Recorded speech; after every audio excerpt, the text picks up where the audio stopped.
कालभैरवाष्टकम्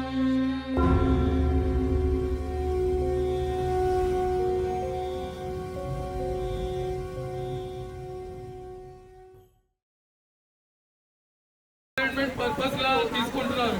కానీ గణేష్ ఫెస్టివల్ 1893లో బాల్ గంగాధర్ తిలక్ జీ స్టార్ట్ చేసిరు. దేని గురించి అంటే అది one of the part of freedom fight గురించి. బ్రిటిష్ కాలంలో ఈస్ట్ ఇండియా కంపెనీ ఏంటంటే ఇట్లా మనకు అందరికి గ్యాదరింగ్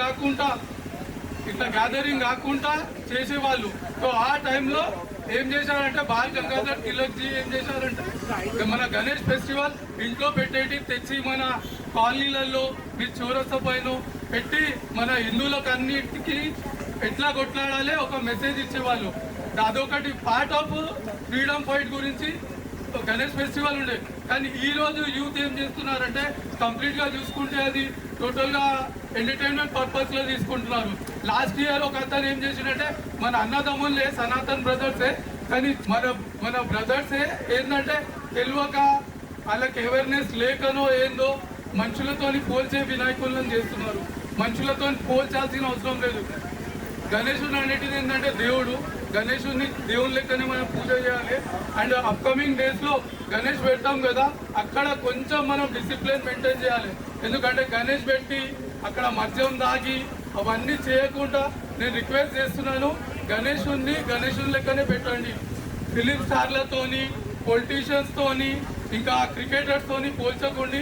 నాకు ఇచ్చినందుకు ఈ టైం 1 minute చాలా పెద్దది. నేను గ్రేట్ఫుల్ దీనికి. అండ్ ఈ అవేర్నెస్ నిన్న మేము స్టార్ట్ చేశాము. శ్రీరామ్ యువసేన అనేటిది రాజాసింగ్ అండర్లో స్టార్ట్ చేశాము.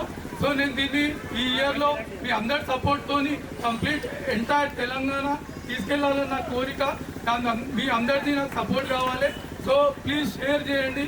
షేర్ అంటే మేము ఇక్కడ నేను యాక్చువల్గా నేను బిజినెస్ మ్యాన్, అది నా జాబ్ అవన్నీ వదిలేసుకొని ఈ 2 months ఫుల్ ఫ్లెజ్గా నేను పనిచేద్దాం అనుకుంటున్నాను.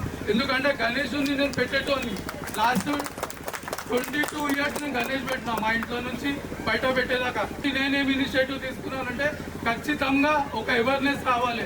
గణేష్ ఫెస్టివల్ అంటే గణేష్ ఫెస్టివల్ లాగానే ఉండాలి. ఈ మద్యం సేవించి ఈ సినిమా పాటలు పెట్టి దుంగులాట కాదు, మనము భజన పాటలు పెట్టాలి. అండ్ ఖచ్చితంగా దేశభక్తి గీతాలు పెట్టాలి. సో నాకు ఈ టైం ఇచ్చినందుకు thank you so much. And Sanatan గురించి మనం పోరాడాల్సింది ఖచ్చితంగా అవసరం ఉంది. ఈరోజు ఇంతమందిని చూస్తే నాకు రియల్లీ అంటున్నాను, సనాతన్ మీద రియల్లీ మనం సనాతన్లో పుట్టినందుకు గర్వించాలి. ఎందుకంటే ఇంత అవేర్నెస్ వస్తుంది. అప్కమింగ్ డేస్ లో ఇంకా వస్తుంది. అన్నలాంటి వాళ్ళు తీసుకొస్తున్నారు. మనం అందరం కలిసి నడవాలి. వచ్చే రోజులలో మన సిస్టర్స్ కి, మన బ్రదర్స్ కి ఎలాంటి ప్రాబ్లం ఉన్నా అందరు నిల్చోవాల్సిన అవసరం ఉంది. Thank you so much. జై శ్రీరామ్. భారత్ మాతా కి జై. జై గోమాత.